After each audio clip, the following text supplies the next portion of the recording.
Boa noite, sejam muito bem-vindos ao Jornal Publi. Hoje falaremos da história do satélite como meio de comunicação. A princípio, todos nós conhecemos os satélites, ou até mesmo já ouvimos falar, mas você conhece como e quando surgiram?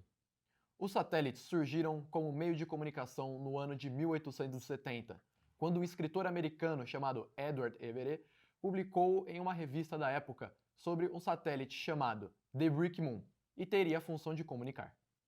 Claro que isso não passava de uma história fictícia da época, mas o que estava por vir seria no ano de 1945, pouco depois da Segunda Guerra Mundial, onde o oficial de radar americano Arthur Clarke propôs uma ideia de lançar repetidores no espaço, a fim de ficarem geoestacionários, ou seja, com um período de rotação igual ao da Terra.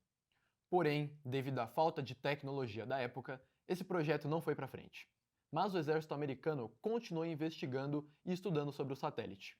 Foi então no ano de 1957, em meio à Guerra Fria, que a antiga União Soviética lançou o Sputnik 1 para o espaço e provou que seria possível a comunicação entre o espaço e a Terra.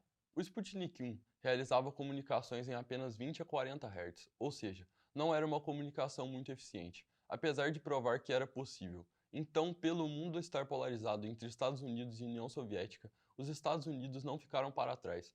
No ano de 1962, a empresa AT&T, juntamente com a NASA, lançou o satélite para o espaço, intitulado Telstar 1. E claro que ele veio para inovar, pois tinha a tecnologia como recarregamento através de células solares, além de ser capaz de transmitir informações para o hemisfério norte inteiro. Um dos primeiros sinais a chegar na Europa foi a transmissão de um jogo de beisebol. A partir disso, vários satélites começaram a ser lançados para o espaço, com alguns nomes importantes, como Telstar 2, Relay 1, Relay 2, entre outros. O mais marcante dentre esses satélites que começaram a ser lançados foi o Saikon 3, pois ele possibilitou a transmissão ao vivo dos Jogos Olímpicos de 1964, ocorridos no Japão. Para que seja possível essas transmissões, é necessário um aparelho chamado transponder. Esse aparelho recebe o sinal enviado da Terra, o amplifica, processa e então retransmite de volta. Os sinais são transmitidos em uma determinada frequência, dentro de uma faixa de 500 MHz, no qual o transponder opera. A situação dos satélites hoje em dia abrange, além do GPS nos aplicativos Waze e Google Maps, também cerca de 3.000 satélites artificiais ativos que orbitam a Terra. Porém, a tendência é que esse número aumente exponencialmente nos próximos anos.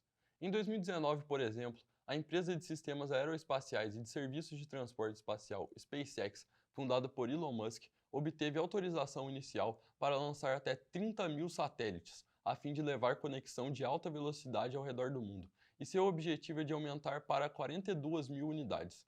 Atualmente, o projeto já está em andamento e obtendo resultados.